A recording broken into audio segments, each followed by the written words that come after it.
Hi everyone, welcome back to my channel. Let me start off by saying that I am so sorry that I have really fallen off of my uploading schedule. I used to be a lot better at uploading weekly, but unfortunately there have just been some new things that have come up in the past 3 months of my life that have made it really hard to film, and those include just like not having enough time, as well as just some sort of technical issues because I simply don't have the kind of computer that's made for rendering and exporting these kinds of videos. But I do have somebody who is helping me out with editing them, and hopefully that makes me a lot better at getting these uploaded. Also, I live in a really noisy apartment, especially my upstairs neighbor. Like, I feel like they're constantly moving their furniture around and they won't stop. I looked into getting another apartment and I straight up was like, I had a move-in date, I was getting ready, and then the landlord called me and was like, oh yeah, we don't rent to people who already have leases in their names, because I was gonna like sublet this apartment, and they stole my application fee, like the deposit that I put down when I first applied for the apartment, and like it was $95, which, like, you know, that's nothing to scoff at. Like, give me my money. And I've called him trying to get my money back, and he literally fucking hangs up on me every time I call. So yeah, just know that like it is on my mind that I'm not great at uploading right now, but I really hope that things will improve. I hope everyone is having a wonderful Halloween season. I'm wearing my fun Halloween earrings. One side says trick and the other side says treat. So that'll hopefully give you something fun to look at for this video. But for today's case, we are talking about a missing child, an infant to be exact, and this is the case of baby Lisa Irwin. Lisa Irwin was born on November 11th, 2010 to Deborah Bradley and Jeremy Irwin. When I was reading articles on this case, they always referred to Deborah as Deborah Bradley, so I guess she wasn't married to Jeremy at the time, but they were a really happy blended family. They were really excited to welcome Lisa because she was their first daughter. They had 2 other sons living in the house, a 5-year-old and an 8-year-old. The 8-year-old son was actually from a previous relationship of Jeremy's, but the mother hadn't visited him more than 1 time after he turned 2. So it was really just like basically like Deborah's child at that point. She'd really taken him in, and this was a happy blended family living in a 1-story ranch style home in a working class neighborhood of Kansas City, Missouri. Lisa was described as a very happy baby who very rarely cried. She also loved spaghetti, as well as her brothers, who she called her Bubbas. And Deborah said that at this point in time, their lives were as close to perfect as possible. Unfortunately, this would change on the night of October 3rd, 2011. Having 3 kids, there definitely wasn't an abundance of money in the Irwin household because Deborah was a stay-at-home mom, so Jeremy was supporting the family with an electrician's salary. He'd begun taking on extra shifts so that they could have some extra money, and on this night, he was doing his first night shift in a really long time. This would be inside of a Starbucks, and he didn't normally work nights, and Deborah described being very nervous at the idea that she would be home alone without the man of the house present. Before Jeremy left for his night shift, Deborah went to the grocery store with her brother Philip,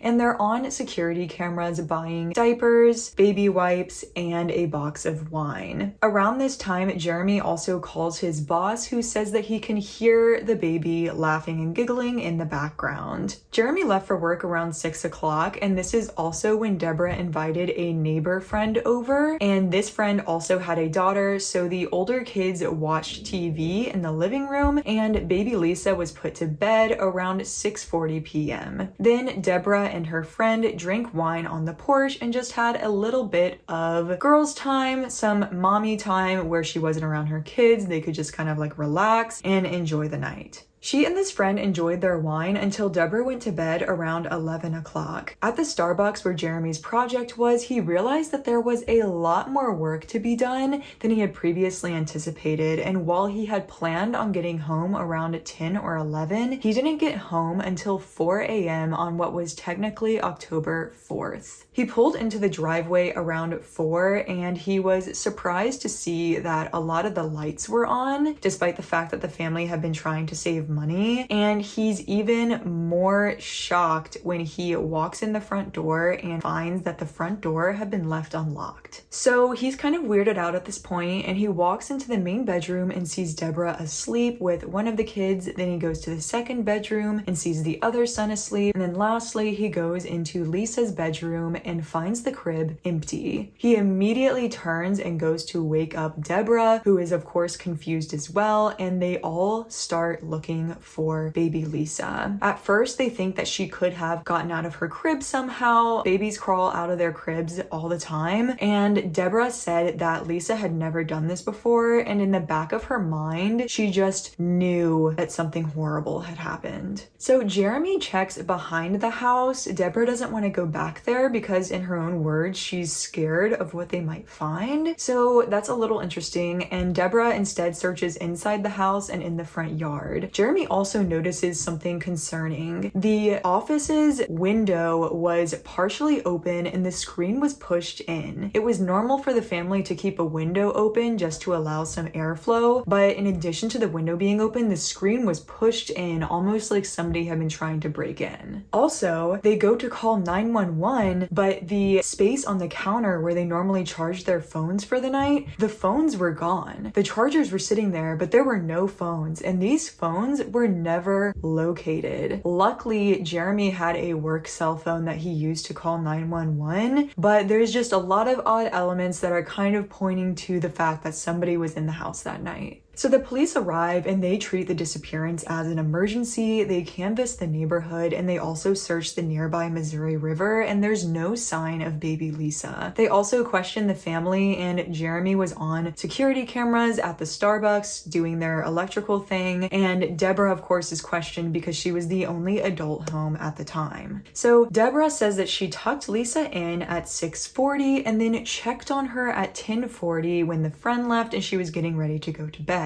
The police look at the tampered screen and they say that it's very unlikely that somebody was able to hoist themselves up and get in the house. First of all, they say that the window is too high off the ground in order for someone to do this, even though, like you can see in the videos, it doesn't look that hard to get into. But they also noticed that the dust was undisturbed on the windowsill. So if somebody had gotten in, they would have like wiped the dust off with their feet or legs, and the dust was still there. So they don't think that somebody got in through the window. But again, the front door was unlocked, so they could have gotten in that way. The family resorts to doing media appearances in an effort to beg whoever might be watching who has baby Lisa to return her. And Deborah is absolutely broken in these videos. She's sobbing, her nose is running. She is just like the picture of a grieving mother, and it's absolutely heartbreaking to watch.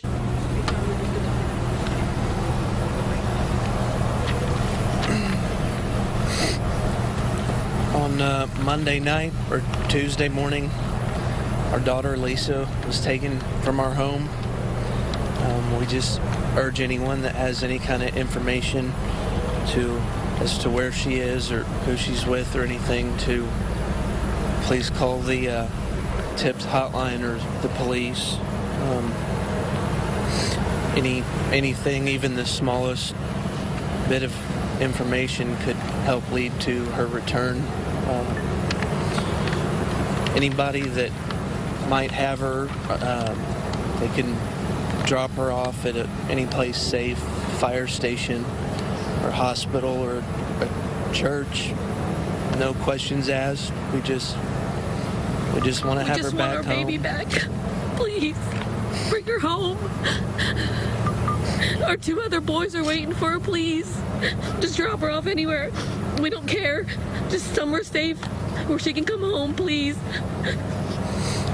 We wanted to thank everyone who's out here, the Kansas City Police, the FBI, search and rescue and all the volunteers.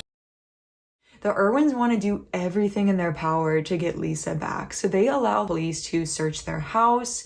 They also let their kids be interviewed separately away from the parents, and they also allow the police to confiscate several items from the home, and this included a blanket and one of Lisa's toys and a few other household items. So Deborah says that in the days following the investigation, she noticed a shift, and rather than investigating leads, the police seemed to be focusing their attention on her. So they interview Deborah, and her first interrogation is 12 hours straight. And like in this interrogation, they're calling her a bad mother. They're like really pressing her, and they feel like she is kind of being deceptive. And she did have glasses of wine that night, but as they press her, that number quickly grew to 10. She ended up admitting to being drunk that night when she was with the kids and drinking with the neighbor on the porch. This is also corroborated by another neighbor who says that he passed the two women and they waved hello and they had a short conversation and he could tell that they were drunk. Deborah's timeline also changes. She says that she put Lisa to bed around 6:40 and then checked on her again at 10:40, but then she admits that she doesn't remember checking on Lisa. So that really extended the time frame of when something might have happened to Lisa. So Deborah's changing story can be largely attributed to the fact that she was drunk that night. And, you know, when you drink too much, it's really normal to forget parts of the night. And you also are going to sleep a lot sounder. And again, it makes sense that somebody would be able to get into the house and not wake Deborah up. And unfortunately, Lisa's happy disposition and the fact that she rarely ever cried may have made it that much easier for someone to take her. After hearing about Deborah was drunk that night, and possibly even blackout, the media and the public quickly turn on her. People are calling her a bad mother for getting drunk when she was supposed to be looking after her kids. All of this gets worse on October 19th when police bring cadaver dogs to the Irwin family home. These dogs pick up on the scent of decomposition near the foot of the parents' bed. However, though, apparently a baby's dirty diaper can create a false positive, and it's really possible that it was just this and that there was no decomposition. Like, this has been largely disputed. The police continue to interrogate Deborah, and they even tell her that she failed a polygraph. However, it actually is legal for the police to lie to you and say that you failed a polygraph. They can also lie and say that your fingerprints were found at a scene. There's no evidence backing this up, and in fact, it's looking more like it was an attempt to get Deborah to confess. By the third interrogation, Deborah has an attorney, and I think this is a really smart move on her part because it's very clear that she was the main suspect, and it's always smart to have an attorney if you're being interrogated by the police so that you don't accidentally incriminate yourself just by like using the wrong choice of words. The Irwin family wants to do everything possible to find their daughter, but they begin to worry that the police focusing on Deborah is taking away from the investigation, and they eventually say that they are no longer going to be doing interrogations and they want the police to focus their efforts elsewhere. But instead, the police then publicly say that the Irwin family stopped cooperating with them. The police were so zeroed in on Deborah that they actually have not announced any other formal suspects in this case. But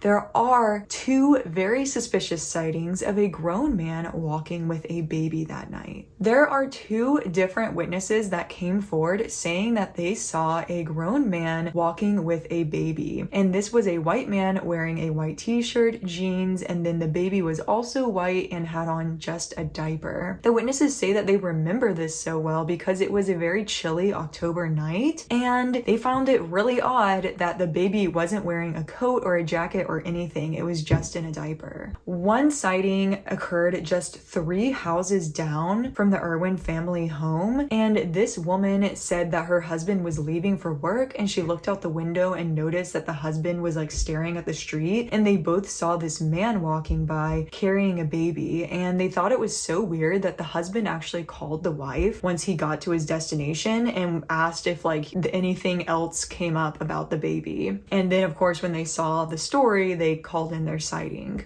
The timeline on this sighting is a little bit more sketchy. I saw in some places that it occurred just after midnight and another one that it occurred at 2:25 a.m. But either way, that still matches up with the timeline. There was another sighting at 4:10 a.m. and this was when a motorcyclist was several miles away from their neighborhood, and he also noticed a man in a white t-shirt carrying a baby. And he confronted this man and said that the baby needed to have more clothes on, and the man said it was fine, and this motorcyclist was so worried that he offered the man a ride. 2 men and a baby on a motorcycle. I don't really know how that would work, but the sentiment was there. Security cameras at a local BP also show a figure emerging from the woods. This is really blurry footage, but you can see that the figure is wearing a white t-shirt, and this is at 2:15 a.m. So again, it does kind of match up with all of the timelines. At 2:30 a.m., a dumpster was reported to be on fire that night, and this is again in close proximity to the BP and also fairly close to the Irwin family home. When firefighters arrived to put out this dumpster, the flames were extremely high and they could tell that an accelerant had been used. Inside the dumpster, one of the things they find are baby clothes, and it's really possible that somebody could have taken Lisa and then removed her clothes because that was one of the only ways that you could identify her, because I feel like, babies kind of all look the same. Now is when I want to bring up a shady character in this case, and that is John Tanko. He also went by the name Jersey, and he had been staying with a family that lived in the same neighborhood as the Irwins at the time of Lisa's disappearance. He had a history of breaking into houses and had previously served time for a burglary charge. People who know Jersey said that he was the exact kind of person that would do something like this. So besides the proximity of Jersey to Lisa's disappearance, like the physical proximity, there's also another really odd connection. So Jersey's ex-girlfriend, Megan Wright, lived about a mile away from the Irwin family home in a condo, or I guess it was like a townhouse. This is also really close to where that dumpster had caught on fire. So Megan lived in a house of quite a few people. It was like 6, 7, or 8 people all living under one roof, and all of them used one cell phone, and that was Megan's personal phone. She had been letting her roommates use it. And at 3:17 and 3:22 in the morning, there are 2 missed calls on Megan's phone, and these are from Deborah's stolen cell phone.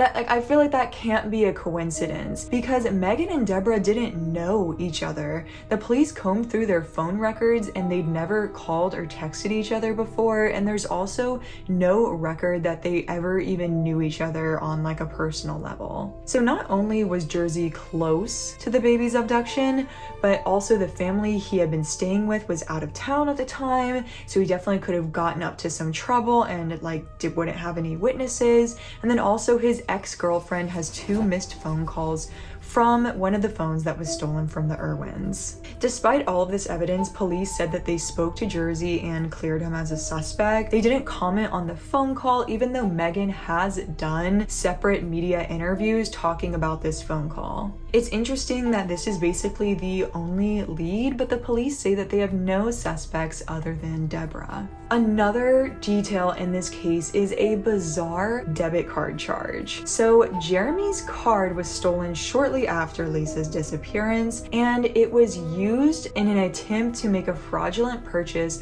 on a British website that allowed you to legally change your child's name. It's also rumored that on this same website you could get a fake passport, but I'm not sure about that. The website no longer exists. But again, this is so sketchy, and just that's the scary thing about infant kidnappings is you could take a baby from their family and give it to another family, and that child would grow up having no idea that they were abducted. You don't have your memories yet, so you would just grow up thinking that that was your biological family. And basically that's where we are in modern day. The Irwins are not actively working with the police. Instead, they've hired their own private investigator and have their own tip line set up. When the Irwins receive a tip that they think is too hard for them to investigate or too complicated, or they just just don't have the means, they do pass it to the police who then investigate it, but Lisa's case is currently unsolved. So let's talk a little bit more about Deborah in this case. So Deborah did have a youthful rebellion phase where she dropped out of high school and she had been staying with different family members, and one of these family members actually ended up kicking her out. But it does seem like Deborah got her life back on track. She got her GED, and then she met Jeremy at her job at the Payless shoe store, and then eventually,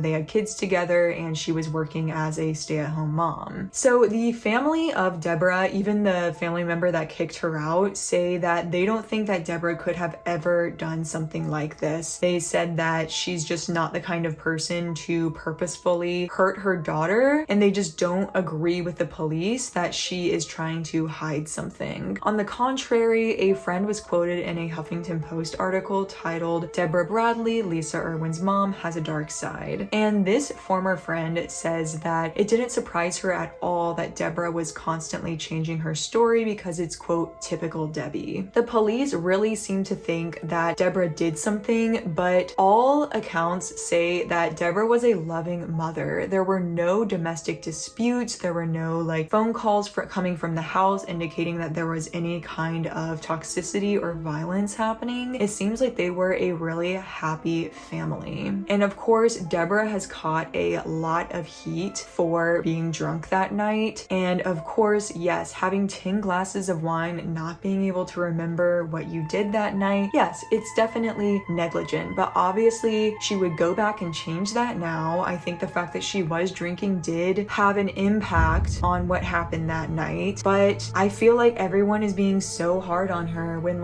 yes, obviously if she could go back, she wouldn't do that, but at the same time, if you never take any time for yourself as a mother, then you're gonna get burnt out. And I just feel like everyone is so judgy of Deborah, and clearly she is in shambles over all of this. But despite the fact that I just defended her, I do want to talk about one theory in this case, and that's that Lisa died on accident and that her parents did something to cover it up. So Deborah had been drinking that night, and it's possible that maybe she took Lisa from her crib and wanted Lisa to sleep in the bed with her. I do think it's kind of common for parents to sleep in the bed with their babies, and maybe because she'd been drinking, she rolled over onto Lisa, or Lisa fell off the bed and passed away. Then, given the fact that she'd been drinking, Deborah knew that she'd be charged in some way, and instead they just tried to cover it up, whether it was Deborah alone or if Jeremy joined in. But again,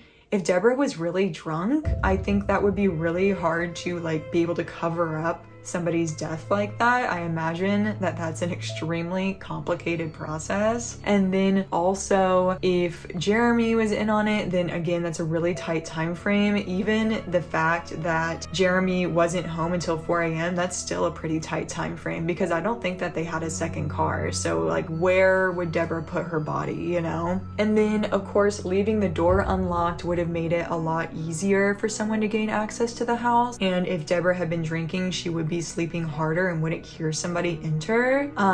Again though, with Deborah leaving the door unlocked, remember Jeremy was supposed to come home around the time that she went to bed. So maybe she left it unlocked thinking that he'd be home soon and that it wasn't necessary. And then the fact that he didn't get home until 4 a.m., the front door was unlocked for several hours. The Irwin family did their last interview in 2021, and they said that they believe that Lisa was a victim of human trafficking and that she's still alive. They think that maybe somebody was watching the house because it's so suspicious that she went missing on the one night when the adult male wasn't home. It's possible that somebody had been watching the house and wanted to steal the baby, because if you kidnap a baby, the scary thing is that you could just introduce them to another family, and that child would grow up having no idea that they were kidnapped. I think that someone was paid to come into our home. Our house was watched, and they waited for the perfect opportunity there is a $100,000 reward for information on Lisa Irwin's disappearance. So if you have information, like if you knew Jersey, or if you knew the Irwins, or if you live in Kansas City, you might have information that could really help this case. So I'm gonna put the tip line in the description below. I hope you guys are having a great Halloween season. I have my Halloween earrings on. One side says trick and the other side says treat. I have my spooky lipstick. I'm absolutely loving the colder weather. I hope that you guys are all having a wonderful October, and until next video, I hope you guys all have a wonderful day and stay safe.